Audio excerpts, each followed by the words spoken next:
Hello friends, M trick YouTube channel में आपका स्वागत है। मैं एन के गुप्ता। दोस्तों, आज का वीडियोज में हम लोग पढ़ेंगे प्राचीन भारत का एक पॉइंट, धर्म ग्रंथ एवं ऐतिहासिक ग्रंथ। इससे पहले जो है हम लोग पिछले वीडियोज में जो है पढ़ चुके थे भारत का इतिहास के बारे में। जो भारत का इतिहास 3 भागों में बटा हुआ है, प्राचीन भारत, मध्यकालीन भारत एवं आधुनिक भारत। आधुनिक भारत में ही आ जाता है आपको स्वतंत्रता के उपरांत। इसके बाद जो है हम लोग पढ़े थे प्राचीन भारत का। तो प्राचीन भारत को क्या है कि अध्ययन के सुविधा के लिए जो है 4 भागों में बांट दिया गया था। धर्म ग्रंथ, ऐतिहासिक ग्रंथ, विदेशियों से मिलने वाले विवरण और इसके बाद पुरातत्व संबंधित साक्ष्य के बारे में। तो इसका 2 पॉइंट का हम एक साथ ले लेते हैं, धर्म ग्रंथ एवं ऐतिहासिक ग्रंथ से मिलने वाले जानकारी। तो आइए, अब भारत का सबसे प्राचीन धर्म ग्रंथ जो है वह है वेद। सबसे प्राचीन धर्म ग्रंथ है भारत का वेद। इस वेद का जो रचयिता है वह है महर्षि कृष्ण द्वैपायन वेद व्यास, जिसे लोग शॉर्ट में सीधा वेद व्यास के नाम से जाना जाता है। तो वेद जो है वह है 4 वेद 4 है, ऋग्वेद, यजुर्वेद, सामवेद एवं अथर्ववेद। और इस चारों वेदों के समूह को संहिता कहा जाता है। तो अब आइए फिर इस वेद को जो है एक एक करके पढ़ते हैं। तो पहला में है ऋग्वेद। ऋग्वेद क्या है? यह सबसे प्राचीन वेद है और सबसे बड़ा वेद भी है ऋग्वेद। तो ऋग्वेद में क्या है कि ऋचाओं के क्रमबद्ध संग्रह है। ऋग्वेद में ऋचाओं के क्रमबद्ध संग्रह का ज्ञान है। और यह क्या है कि ऋग्वेद में कुल 10 मंडल है, 1028 सूक्त है एवं 10,462 ऋचाएँ हैं। ऋचा अर्थात ऋचा को मंत्र कहा जाता है, तो वो जो है 10,462 है। और इसके ऋग्वेद को पढ़ने वालों को होत्री कहा जाता था। और इस ऋग्वेद में जो है आर्य लोगों का राजनीतिक इतिहास, यानी भारत का इतिहास एवं भगवान की महिमाओं का वर्णन किया गया है ऋग्वेद में। इसके बाद इसमें अगला पॉइंट देखते हैं कि विश्वामित्र रचित ऋग्वेद के तीसरे मंडल में, अर्थात ऋग्वेद का में जो तीसरा मंडल जो है वह जो है का रचनाकार विश्वामित्र थे। इन्होंने क्या किए, जो तीसरा वेद के तीसरे मंडल में सूर्य देवता का सावित्री अर्थात गायत्री मंत्र, और गायत्री मंत्र का रचयिता भी जो है वह विश्वामित्र ही है। इसके बाद जो है इसके 8वें मंडल में लिखित ऋचा, 8वें मंडल में जो लिखित ऋचा है अर्थात मंत्र है उसे खील कहा जाता है। और इसका जो है ऋग्वेद के 9वें मंडल में सोम देवता का वर्णन है। फिर अगला पॉइंट देखते हैं, इसके 10वें मंडल में 4 वर्ण का विवरण है। तो वो 4 वर्ण क्या है? तो वह है 4 वर्ण ब्राह्मण, क्षत्रिय, वैश्य एवं शूद्र।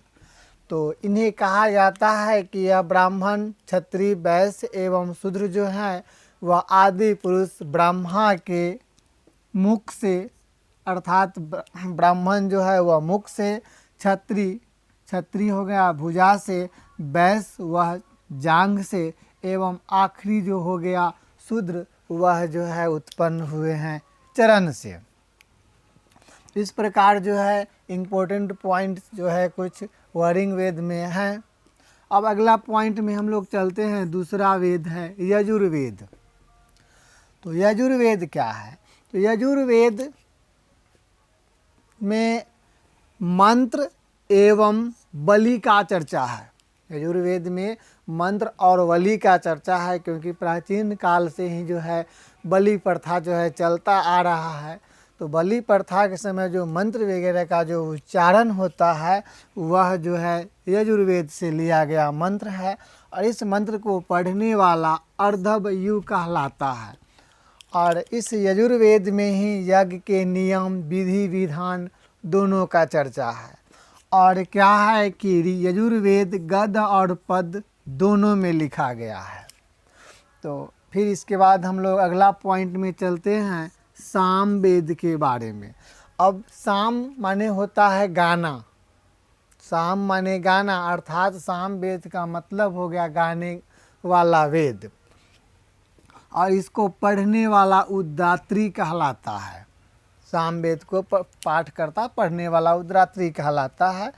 और इसमें क्या है कि इसे ही भारतीय संगीत का जनक भी कहा जाता है, सामवेद को।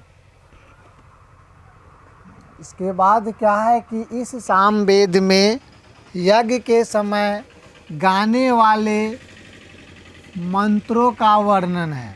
सामवेद में यज्ञ के समय गाने वाला मंत्रों का वर्णन है, और इसमें 1810 सूक्त है।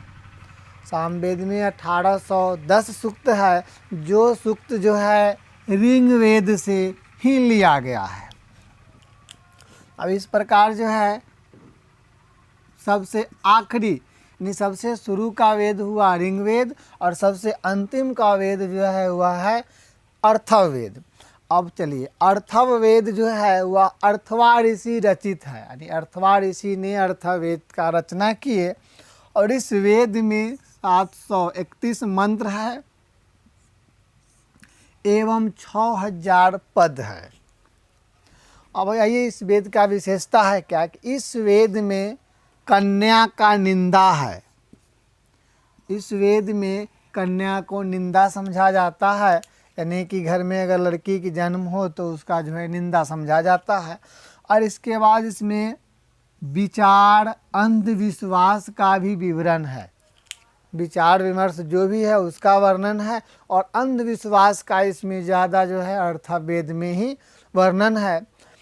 और इसके बाद जो है अर्थवेद में जीवन का सभी पक्ष का वर्णन है, अर्थात सभी पक्ष में हो गया, जैसे गृही, कृषि, बिजनेस, व्यापार, रोग, विवाह, औषधि, श्राप, इसके बाद जादू टोना, भूत प्रेत, ये सब का बातों का वर्णन जो है वह है अर्थवेद में है।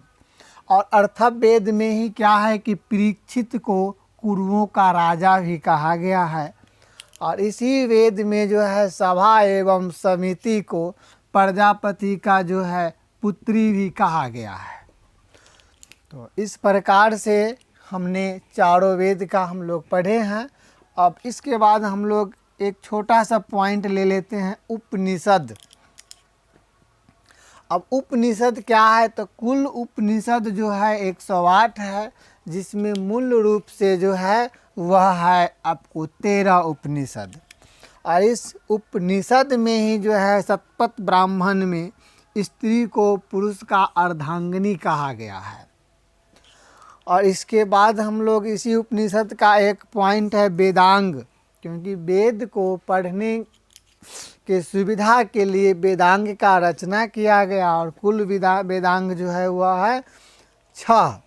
उसमें पहला में है शिक्षा, दूसरा पॉइंट में है कल्प अर्थात कर्म, तीसरा पॉइंट में है आपको निरुक्त, तीसरा पॉइंट में हो गया निरुक्त, और चौथा पॉइंट में जो है आपको व्याकरण, शुद्ध जो है जिससे संस्कृत श्लोक पढ़ा जाए उस वह हो गया आपको व्याकरण। और कल्प माने हो जाता है कर्मकांड भी, कर्मकांड यानी कि कर्म। और इसके बाद जो है आपको निरुक्त, यानी कि निरुक्त कहने का मतलब यह हो गया कि जिससे शब्द को बनाया जाता है वह हो गया निरुक्त। और व्याकरण हो गया जिससे शब्द को शुद्ध जो है पढ़ा जाता है। इसके बाद हो गया छंद, और आखिरी पॉइंट हो गया ज्योतिष। तो इस प्रकार से उपनिषद का एक छोटा सा पॉइंट था, इसके बाद हम लोग पढ़ेंगे पुराण के बारे में। तो क्या है कि पुराण जो है, कुल पुराण 18 है। कुल पुराण 18 है, जिसमें से 5 पुराण जो है मत्स्य पुराण, वायु पुराण, विष्णु पुराण, ब्राह्मण पुराण, भागवत पुराण, इन 5 में जो है राजाओं का वंशावली पाई जाती है। अर्थात राजाओं के वंशज के बारे में जो है जानकारी जो है हम लोगों को क्या है, जो कि इन्हीं 5 ग्रंथों में मिलता है, पुराणों में मिलता है। और यह पुराण जो है वह सरल संस्कृत भाषा में लिखी गई है। और इन पुराणों को स्त्री एवं शूद्र को पढ़ने का अनुमति नहीं था, वह केवल सुन सकता है। और यह जो है पुराणों का जो है पाठ मंदिर में हुआ करता था। तो इस प्रकार से दोस्तों हम लोग धर्म ग्रंथ के एवं ऐतिहासिक ग्रंथ से मिले हुए इम्पोर्टेंट जानकारी को पढ़े हैं। आप इसे जो है टिक लगा करके, ऐसे अंडरलाइन करके, और क्या करेंगे, इसे 1-2 बार इस वीडियोज को अच्छा से देखने के बाद आप इसे अपने कॉपी पर नोट करें। और नोट करने के बाद मेन पॉइंट को अंडरलाइन करके, और जब इसे आप पढ़ेंगे तो ज़्यादा आप लोगों का डाउट जो है क्लियर होगा। और आप इसे स्क्रीनशॉट भी ले सकते हैं। फिर मिलते हैं नेक्स्ट वीडियोज में। धन्यवाद।